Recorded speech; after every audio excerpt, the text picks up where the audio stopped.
Let's take a look at some of the stories making headlines in this morning's newspapers. We're joined by the editor of London Playbook, Politico, Rosa Prince, and by the political correspondent at The Independent, Zoe Grunwald. Guys, thanks very much for sticking with us this morning. I'm going to skip actually to the second story on our list because we've already talked a lot about those strikes on Iraq and Syria. And this is one that you picked up, Zoe. This is in the newspaper. Tell us about this reporting, if you can. Yeah, so Rishi Sunak held a dinner, I believe it was on Thursday night, to unite his party. So he invited all his MPs, and the idea was to get Isaac Levido, their Tory strategist, in front of all these MPs and say, we need to unite or die, stop rebelling.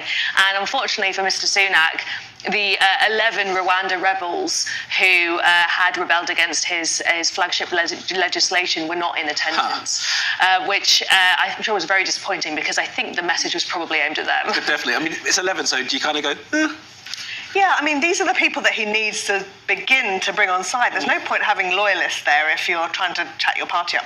I mean, a lot of MPs we spoke to said that actually the problem was Thursdays aren't very good for MPs. They go back to their constituencies, there's a tight election coming, and they need to be out campaigning. Yeah, and they probably don't want to listen to the message that they're going to be hectored with about getting in line and not trying to bring down this Prime Minister before the election. All right, let's keep cracking on because we haven't got loads of time in this segment. And this is one that I think you picked out, Rosa, in The Times. Tell us about this report. Yeah, so Lucy Fraser, the Culture Secretary, has given an interview to The Times in which she says that after-school clubs should not just be for tiger mothers, but should be for all parents. Now, as someone who I actually set my alarm this week to sign my son up for the after-school club and still managed to... You have to call ahead, yeah, you have to get ahead. You have to really fight to get these clubs. So it's good news if they're going to be a bit more available.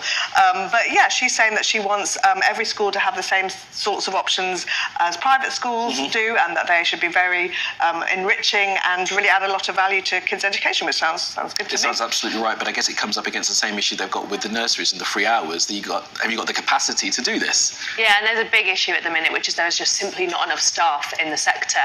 And as all well and good putting out this new childcare policy and talking about after-school clubs, but if you don't have the recruitment in place to get the right staff in, then children can't have these services. So that should really be a priority, making sure that staff are kept, retained and paid the right amount, I think. And schools aren't crumbling. I think we got over that, didn't we? At the beginning of term. All right, let's move on. And this is a story that you picked out, Zoe, in The Times about ADHD. I mean, let's just read out the headline there. Children wait for help amid ADHD crisis. Crisis? Yes, well, so it's saying that the number of ADHD diagnoses in the last 6 years has doubled. So there's now about 233,000 people who are on prescription for ADHD, and half of these are children and teenagers. But what's quite interesting about this article is that it says experts don't necessarily think ADHD is actually increased. What they think is that children are struggling more with maybe developmental problems, attention problems due to possibly the pandemic, possibly school closures. But they also talk about the link between these kind of difficulties and poverty and deprivation, which obviously we're in a cost of living crisis. More and more people are encountering poverty, and we don't fully understand the implication that has for children's health. Yeah, and Rosa, the interesting thing that's mentioned in here as well is not just the costs as Zoe was mentioning there, but it's if your child is diagnosed with ADHD, then you have to make the choice to start medicating them, and some of these children are medicated for quite a long period of the week. Yeah, and that's, as a parent, that makes me kind of feel a bit uncomfortable, the idea of medicating.